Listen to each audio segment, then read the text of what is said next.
Guys, the weather is warming up, and you know what that means? Steak, my friends. Steak, steak, steak. Hey, today I want to show you how I like to do my steaks on the Blackstone griddle. Let's get started.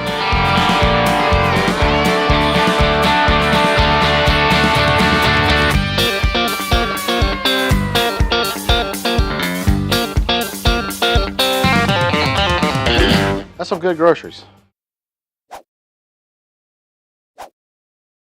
Alrighty, get our apron on here. A little messy sometimes. Got a couple nice ribeyes. I like a ribeye.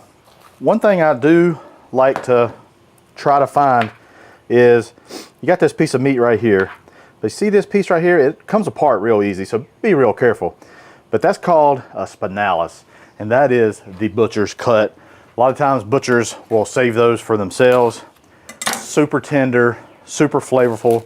Got a lot of nice fat in it. I mean, it's more tender than like a filet, y'all. And that's what I look for whenever I am searching out my ribeyes. Plus, I want to make sure there's some nice marbling all throughout. You can see right here, this is going to be flavorful. It's got a nice spinalis around the top, and then nice marbling through the body.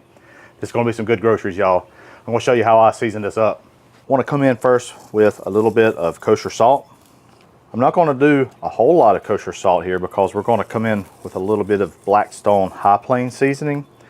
I haven't used this a whole lot, but I really have liked it on steaks. Normally my go-to is the Blackstone blackened season, but this high plain steak is pretty good also. Ribeyes are my favorite. Now, some people don't like a ribeye. They like others. I'd love to know down below, what's your favorite cut of steak? Filet, sirloin, ribeye, New York strip? I'd love to know. Let me know. The sides, folks. Don't neglect these sides. And a lot of times you'll have some extra just on the board. And just take and run the steak around those sides. There we go. All right, we're gonna let those set. We'll set those to the side about 10 minutes. It's gonna come up temperature a little bit. That's a good thing. We're gonna let that salt draw out that moisture some. Let that seasoning just kind of mingle on the outside of that meat. Now let's talk about a veggie. I like vegetables. Asparagus might be my most favorite vegetable. And as you saw, I just kind of bent these asparagus and it kind of broke right where you need it to. These are really hardy. You can't really eat that bottom piece. So this is a little trick I like to do. They always come, or most of the time they come, at least where I'm at, they come with these rubber bands. These rubber bands are awesome to use as well. Let me get these steaks over here so you can see. So I got a nice guideline right here, okay? And chances are about all these asparaguses are going to be about the same part. So I bring the rubber band just right there where my cut line is. That way I'm not chasing all these things around on my cutting board, try to throw them away. If you want, you can throw them away, you can make a stock out of them, but like I said, save that rubber band. I probably got hundreds of them. So asparagus prep is done, and we're going to go over onto the Blackstone. We're going to get things cooking. Let's go. All right, to get things started, we're going to use a little bit of avocado olive oil blend, get that onto a pre-warmed griddle, and we're going to put our asparagus onto the griddle. Want to fan that out just to make sure all the asparagus tips have a piece of that griddle. I'm going to come in with a little bit of kosher salt and a few cracks of pep. A little pep. I like a good amount of pepper on my asparagus. So really, just season it however you like. Personally, I'm just a salt and pepper kind of guy on my asparagus. After about a minute or so, you just want to toss the asparagus around. Make sure all the asparagus tips have some salt, some pepper, a little bit of that oil. And now, we're going to focus our attention right here to the middle of the griddle. Right now, it's kind of hot, but it's not as hot as I'd like. I had all of my burners on low. I'm going to ramp these up in the middle to high, all right? All right, we've let this griddle come up to temperature in the middle. You can see nice wisps of smoke coming off. Want to add just a little bit of oil, maybe about a tablespoon. That's that olive oil, avocado oil blend, just to get things loosey-goosey.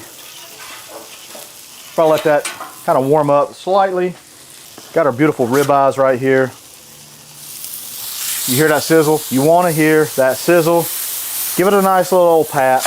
Old pat, y'all know. Good old boy or girl. You want to make sure you have a nice contact patch to that griddle top. Now, once you get these on, you really don't want them to sit here in this one spot for very long. I like to flip these probably about every, depends, 30 to 45 seconds to a minute or so. And that's to help just gradually cook each side. If not, you're gonna have a band, a gray band, your medium rare, we're going medium rare, and then gray band. This will help get medium rare kind of red all the way through. Just keep on flipping. It's a little bit of a labor intensive thing, but it's well worth it. All right, it's been about 30, 45 seconds. Again, it's not gonna have a whole lot of caramelization because, well, you didn't have it on there long enough. Another pro tip, don't put it back in this same spot. Try to go to another spot. Got a little spot right here that hasn't had anything. As you see, it's done pretty good. Got this one right here. Gonna come about right there, all right? That way, the temperature dropped right where those steaks were, and you're putting them into a new spot. We're gonna use this time to check on our asparagus. Y'all doing all right? They said they're doing good. They good, they good. All right, we flipped these several times. Now, the internal temperature is about 120 degrees, 125 degrees. We're gonna take these off, let those rest over on our cutting board. We got this nice fond kind of on our Blackstone. We're gonna take advantage of it. Hold on 1 minute here. Oh yeah. Gotta get this pocket butter. I know all y'all out there probably got, it's like a pocket knife, but it's pocket butter. I'm gonna take a big old hunk and just put right onto our griddle. I have turned the griddle off actually. I got some fresh thyme and some fresh rosemary right out of my garden. And I got a couple cloves of garlic. And we're gonna make just a little bitty board sauce is what I like to call it. Just infuse that butter with that garlic, that thyme, that rosemary. Get all that fond off of the top of the Blackstone. Pull it all in. It's got some of that grease from the steak as well.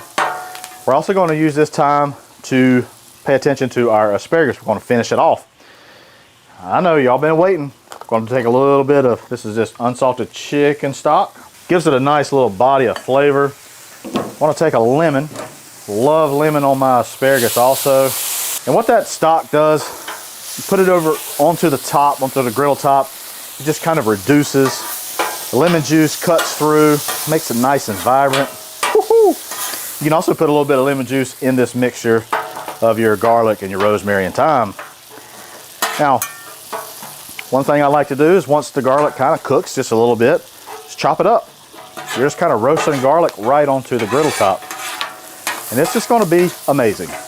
Amazing. Our asparagus is done. Just gonna put that over onto our cutting board. We're gonna bring these lovely steaks right over to our griddle top. We have this sauce. Oh boy, oh boy. I like some of that sauce. Just in a dang teacup and drink it. Woo, doggies. Oh man. Man, oh man. Boy, this is the best time about cooking old steak. This is how I like to come in and cut up my steak. I like to serve it family style with my family, or if we're having people over, that kind of deal. But I like to separate that spinalis that kind of comes on that top, that part that I like. And then there's a bottom piece also that I'll separate. And you know, it just makes everything a lot nice and neat, especially because you got company coming over, right? We'll put that up there. And now we're just gonna cut this up. There we go. Boy, this is tender.